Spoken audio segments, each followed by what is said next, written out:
Seja muito bem-vindo ao Português Suave, episódio de dúvidas, à quarta-feira. Eu sou João Costa e Silva. Marco Neves, bem-vindo. Cá estamos mais uma vez. Obrigado. Vamos a isto. Bem-vindo também. Sim, sou sempre, não é? Estamos aqui os dois. Estamos juntos. Vamos a isto. Há muitas dúvidas para esclarecer hoje. Uma dúvida do Ivo Leal e que eu já também, vamos dizer assim, passei por esta dúvida. Então, quero ver esclarecida por ti, neste caso. A dúvida do Ivo é a palavra história sem H e com E. Tenho de dizer, porque nós pronunciamos da mesma maneira. Pois. Existe de forma distinta de história, com H e com I. Em tempos ouvi dizer que seria como na língua inglesa, onde story é um conto e history é a história da humanidade. E ele depois tem mais umas dúvidas, mas vamos concentrar-nos nesta aqui. Sim. É uma questão curiosa, porque na nossa língua, na ortografia, nos primeiros séculos, nós escrevíamos tanto com H, sem H, com E, com I, tanto esta palavra como outras. Portanto, não havia uma distinção de sentido. Entre as duas, não é? Mas nós vemos nos primeiros séculos pessoas a escrever com E e sem H, com H, com I. Pronto. Mas depois a palavra estabilizou e ficou com H e com I. Com dois sentidos. Aliás, mais do que dois. Tanto a pequena história, ou seja, a story inglesa, Sim, como a história da humanidade, a história de Portugal. Ou seja, nós temos uma palavra que tem esses dois sentidos. E essa palavra escreve-se, ou melhor, passou a escrever-se ao longo do tempo com H e com I.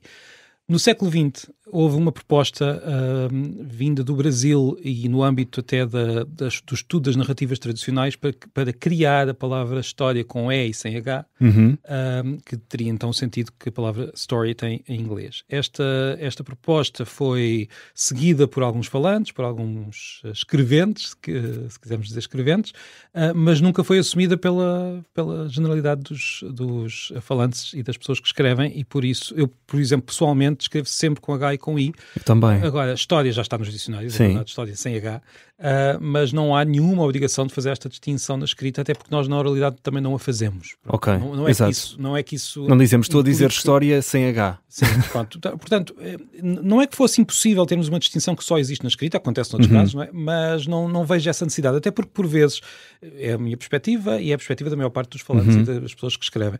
Até porque por vezes há um certo deslizar dos sentidos, quer dizer, às vezes nós estamos a falar da história que aconteceu e até queremos que não seja claro qual é que é o sentido. Há uma outra distinção que é habitual, que é pôr a palavra história quando significa disciplina com H maiúsculo. Pronto, mas isso é uma distinção um pouco diferente. Sim, a disciplina, quando falamos aqui, por exemplo, na escola. Exatamente, o meu filho tem aulas de história com H. Exato. Resumindo e concluindo, podemos manter sempre com H e com I. Se a pessoa quiser usar a outra palavra, terá de perceber que é aqui um uso muito particular e minoritário dentro da nossa língua. Um abraço ao Ivo Leal, que é um ouvinte assíduo do Português Suave, envia-nos muitas dúvidas. Camilo Carneiro também tem uma dúvida, Marco, não é assim? Tem uma dúvida e eu vou-lhe pedir desculpa por não responder já à dúvida, porque isso vai merecer provavelmente um programa inteiro, mas eu vou só ler, porque eu gostava aqui de comentar. Ele diz: viva, antes de mais, muito obrigado pelo vosso programa, é ótimo para aprender de curiosidades de língua portuguesa. Obrigado. Desde que descobri o Marco Neves que preste mais atenção às palavras e expressões, eu agradeço agora também eu.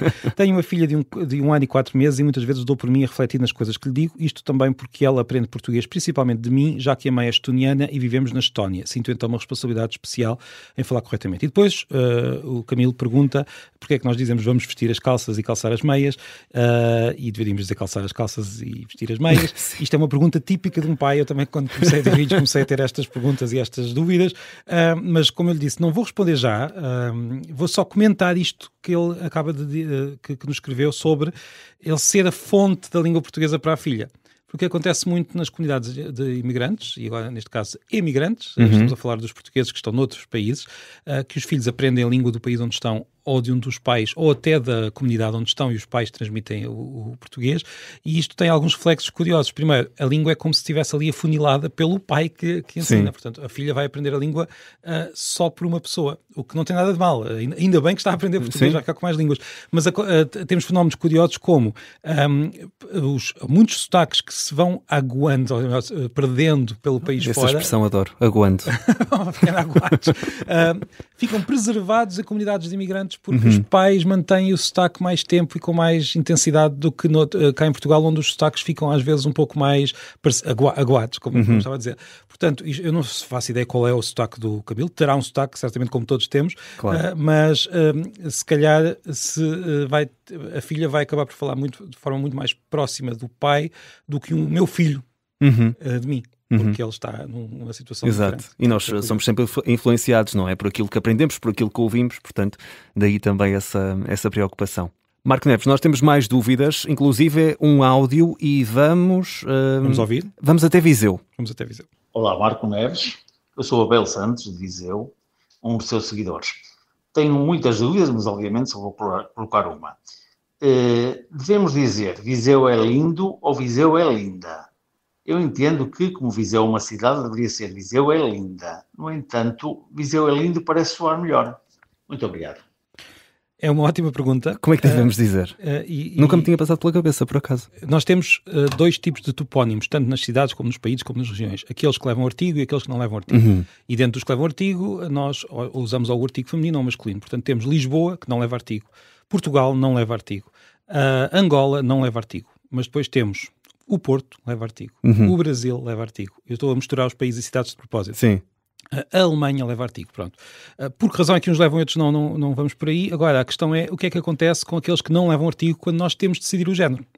E neste caso, há duas grandes teorias. Há quem defenda, no Brasil é muito comum mesmo linguistas dizerem isto, que estas palavras são palavras sem género, ou com género neutro, que são as únicas do português em que tem o género neutro, género gramatical. E outras pessoas, nas quais eu me incluo, dizem que estas palavras têm género, só que o género só é revelado em certas situações. Porquê que eu digo que todas têm género? Porque os nomes em português têm de ter género, porque nós temos todos adjetivos, e até há construções. Por exemplo, se eu disser a Lisboa da minha infância, vou dizer a Lisboa da minha infância. E eu, neste caso, eu percebo a questão da cidade. É uma cidade e, portanto, deveria ser feminina, mas Angola é um país e nós nunca diríamos o Angola da minha infância. Angola é bonito, não vamos dizer isso. Portanto, a categoria não tem diretamente que ver com o género da palavra. Portanto, eu diria que são palavras que têm género. Agora, as pessoas poderão atribuir-lhes um género diferente dependendo das preferências. Eu atribuo o género masculino a Viseu. Portanto, eu vou dizer, tal como eu digo, a Lisboa da minha infância, que não é o caso porque eu não vivi cá na minha infância, mas de Peniche. Eu sou de Peniche. Peniche também é um dos casos em que as pessoas também não sabem muito bem onde encaixar a palavra. Eu diria a Peniche da minha infância, mas eu sei que pessoas em Peniche que dizem o Peniche da minha infância, que eu não gosto nada porque parece-me que é algo para limpar o pó. Sim. Vou confessar. Temos ali qualquer um. E por isso eu diria o Viseu da minha infância, a Lisboa, a Angola, o Portugal da minha infância. Eu não diria a Portugal, como me parece óbvio. Portanto, tudo somado, é uma questão de preferência, porque como nós não temos o artigo, os falantes enquanto comunidade não decidiram. Então, às vezes, é que cada falante depois vai ter de decidir por si. Conclusão, Viseu. O Viseu. Vamos, eu vou votar no Viseu e espero que as pessoas que ouvem o português suave... Se vais ter aceitação. Vamos ver, as pessoas de Viseu digam... Atenção, digam de sua justiça. Vou só sublinhar, eu não estou a defender que as pessoas digam o Viseu é a minha cidade. Exato. O que estou a dizer é, quando têm de pôr um adjetivo, põem no masculino ou põem no feminino. Viseu é bonito ou Viseu é bonita? Digam de vossa justiça. Temos mais um áudio, uma curiosidade. Olá, daqui vos fala Marco Lopes e sou um grande fã portuense do português suave. Sou também fã do Tintin, o personagem criado por RG. Acontece que Tintin, o nome do repórter aventureiro, está ali mesmo a roçar a palavra tintins, o termo informalmente usado para testículos. Afinal, qual é a origem da palavra tintins? E da expressão tintim por tintim, que significa ao pormenor? Existe sequer alguma relação entre a expressão tintim por tintim e os tintins? E será que há alguma ligação ao personagem Tintin? Enfim, um abraço a todos e com 1000 raios e trovões. Se forem praticar desporto hoje, lembrem-se de proteger bem os vossos tintins. E eu iria responder... De Marco para Marco. Sim, eu iria responder tintim por tintim a esta pergunta, mas a verdade é que o tempo está a terminar e por isso vamos ter de deixar isto para o próximo episódio. Mas foi aqui uma bela curiosidade. Do Marco Lopes, que nos trouxe aqui esta questão. Tintim por tintim, por acaso, é algo que eu também quero saber, a origem disto. Portanto, fica marcado para breve, vamos falar sobre isto. Diz. Até domingo. Não, ia só lembrar os nossos sim, ouvintes exato. para enviarem dúvidas para o Português Suave através do e-mail portuguessuave@observador.pt e através do nosso número de telefone 91 002 41 85, enviar para o nosso WhatsApp dúvidas e áudios até 30 segundos. Como diz o Marco Lopes, protejam-se. E até domingo. Exatamente. Até lá.